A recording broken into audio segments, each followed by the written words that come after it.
If you want to be a validator on Ethereum by yourself, it would take you $126,000 today. And Vitalik actually did put out like an idea. He was like, maybe we should increase that.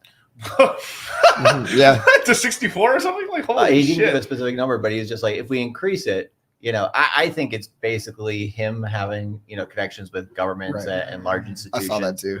Yeah, and so it's like, and this is the thing like we've been talking about at the conference yesterday, right? Because this is like basically what makes PulseChain so valuable, because it forked ETH at the right time when it was still, you know, relatively decentralized and all that. And so it's like, I think the narrative of this bull cycle having PulseChain basically be like, hey, if you want what was the good ETH this cycle or next cycle, right, come to PulseChain because we're actual DeFi, right? You know, whereas like, Ethereum's going for, you know, basically, you know, we have what El Salvador, and now we have maybe some of the Saudis buying Bitcoin. CBDCs are going to launch on ETH, and so they need to be regulatory compliant. You need an off switch on, you know, Uniswap is going to have an off switch now. Watch out for Amazon working with Italy, Singapore, and South Korea on programmability. Yeah, Amazon.com on programmability of Ethereum's base contracts. You know, for basically how can you spend money on Amazon, right, through a central bank digital currency is what they're talking about. Yeah, already. But just what they're planning it. They're building it now, and they're not talking shit about it until you know after it's ready. Yeah. I will say one thing that I do, like.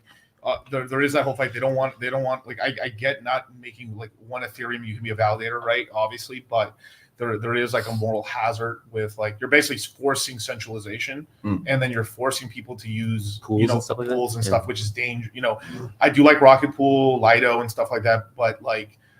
That was one big problem. I mean, even though I like Lido and I like, you know, shout out to Crypto Kobe, but Lido is one of the big reasons that people got into so much trouble because they had STETH and Ethereum 2.0 hadn't come out yet, and so they were stuck. And then tons of these protocols couldn't get their Ethereum, so they had a huge hole in their balance sheet, which caused them more problems. And then they started doing like illegal things to try to like bridge gaps and stuff. And that's where you have to get going right now, right?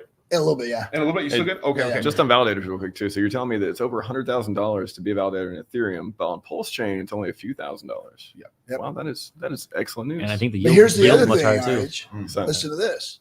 If PulseChain moves up, that's going to change rapidly. Yes. Yep.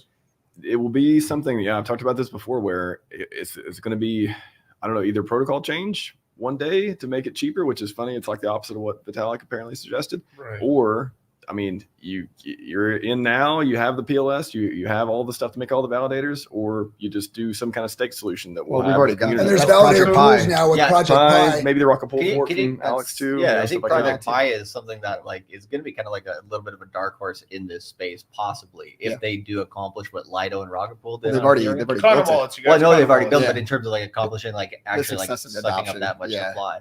So let me talk about that real quick. You know, so we had the pitch fest here for PulseChain Tour, and Project Pi that's actually pooling, you know, breaking the barrier to entry into the validator sets, you know, and making it to where, you know, the average guy has a handful of Pulse can get in and become a validator through the pooling system.